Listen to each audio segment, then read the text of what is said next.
नमस्कार दोस्तों। ओम नमो भगवते वासुदेवाय नमः। स्वागत है आप सभी का एक बार फिर से। जगत के पालनहार भगवान विष्णु आप व आपके परिवार पर अपनी कृपा दृष्टि सदा सर्वदा बनाए रखें। दोस्तों, अगर आप हमारे चैनल में पहली बार आए हैं तो चैनल को सब्सक्राइब करके बेल आइकन जरूर दबाइएगा ताकि आने वाली नई वीडियो का नोटिफिकेशन आपको सबसे पहले मिले। दोस्तों, यदि आप अपनी लाइफ में नया कुछ सीखना चाहते हैं तो चैनल को सब्सक्राइब करना बिल्कुल भी ना भूलें। दोस्तों, पावन श्रावण मास की शुक्ल पक्ष की एकादशी पर भगवान विष्णु की पूजा अर्चना की जाती है। इस एकादशी को पुत्रदा एकादशी कहते हैं। पंचांग के अनुसार इस बार पुत्रदा एकादशी पर प्रीति योग का संयोग बन रहा है। मान्यता है कि सावन पुत्रदा एकादशी का व्रत पुत्र रत्न की प्राप्ति और पुत्र की रक्षा व समृद्धि के लिए किया जाता है।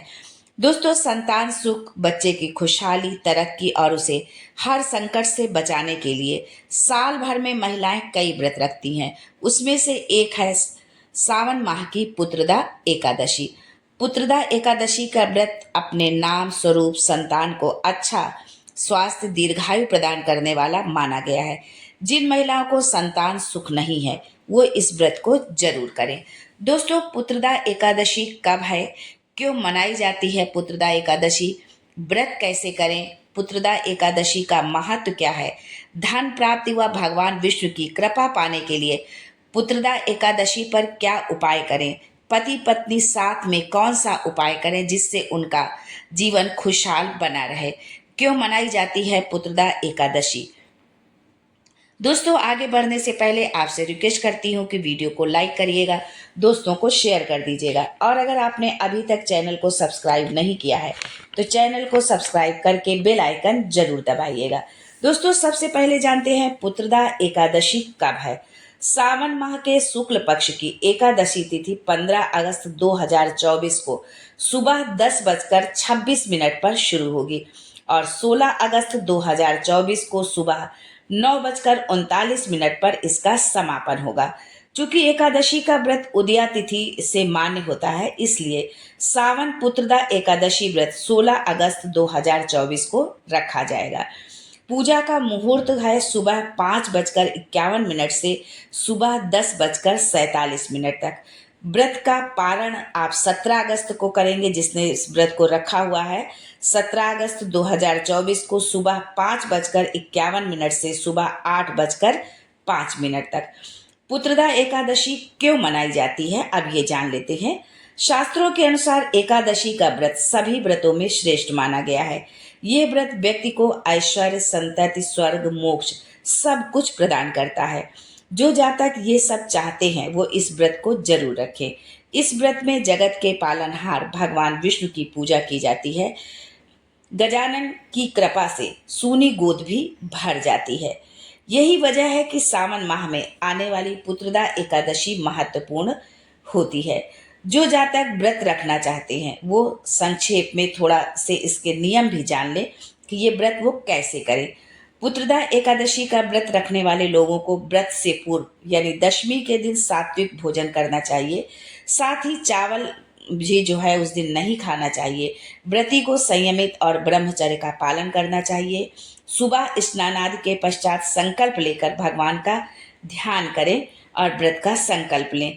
गंगा जल, तुलसी दल, तिल, फूल और पंचामृत से भगवान नारायण की पूजा करें।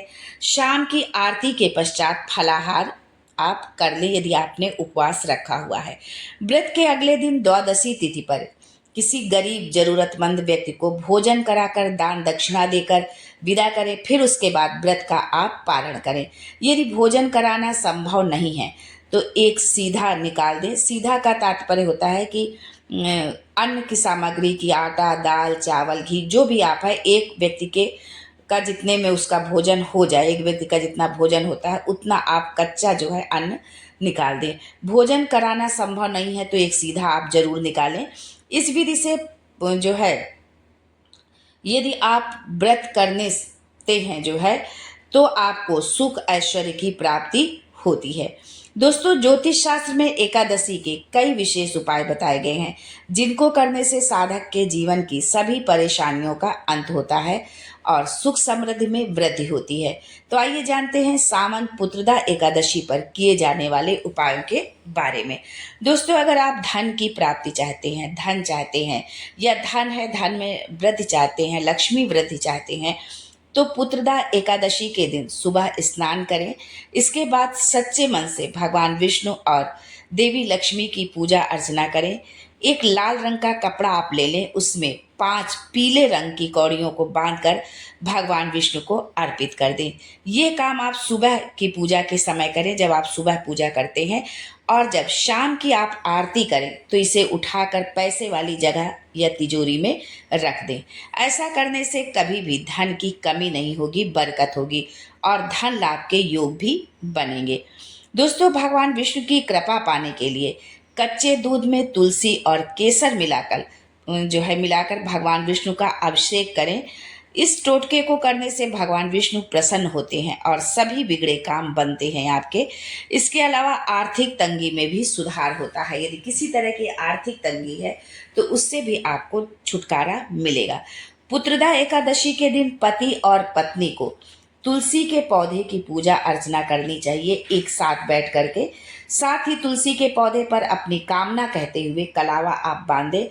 वैवाहिक जीवन में सुख शांति की कामना करें। ऐसा करने से वैवाहिक जीवन में खुशियों का आगमन होता है। तुलसी माता को 16 श्रृंगार की सामग्री जरूर अर्पित करें।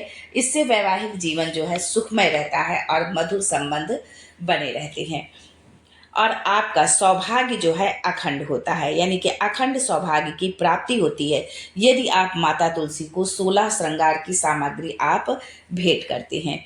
क्यों मनाई जाती है पुत्रदा एकादशी? दोस्तों, भविष्य पुराण में लिखा हुआ है कि सावन पुत्रदा एकादशी का वर्णन उसमें निहित है कि इस शास्त्र के अनुसार राजा महिजित महिष्मति को कोई संतान न थी। उन्होंने ऋषि की सलाह पर सावन माह के शुक्ल पक्ष की एकादशी तिथि पर भगवान विष्णु के निमित्त व्रत रखा। इस व्रत के पुण्य प्रताप से राजा महिजित और महिष्मति को जो है पुत्र रत्न की प्राप्ति हुई। उसी समय से ये पर्व धूमधाम से मनाया जाता है। इस तिथि पर वैष्णव समाज के अनुयायी भगवान विष्णु की विशेष पूजा अर्चना करते हैं। पुत्रदा एकादशी पर जो है कुछ चीज़ें यदि आप दान करते हैं तो आपको शुभ फलों की प्राप्ति होती है। उसमें से यदि आप वस्त्र, अन्न, धन, तुलसी के पौधे और मोर पंख जो है दान करना बेहद शुभ माना जाता है। अगर आप इन चीज़ों को दान करते हैं, इस तिथि पर यदि आप दान और पुण्य कार्य करते हैं तो घर में आपके हमेशा सुख समृद्धि का जो है वास बना रहता है। साथ ही जीवन भर आर्थिक समस्या का सामना भी नहीं करना पड़ता है जीवन में। भगवान विष्णु के साथ माता लक्ष्मी भी प्रसन्न होकर अपनी जो है कृपा आप पर बरसाती हैं। अपनी क्षमता के अनुसार इस तिथि पर कुछ न कुछ तो आप अवश्य दान दें। आज के लिए बस इतना ही। दोस्तों, मिलते हैं अगले वीडियो में एक नई जानकारी के साथ। तब तक के लिए जय श्री हरि।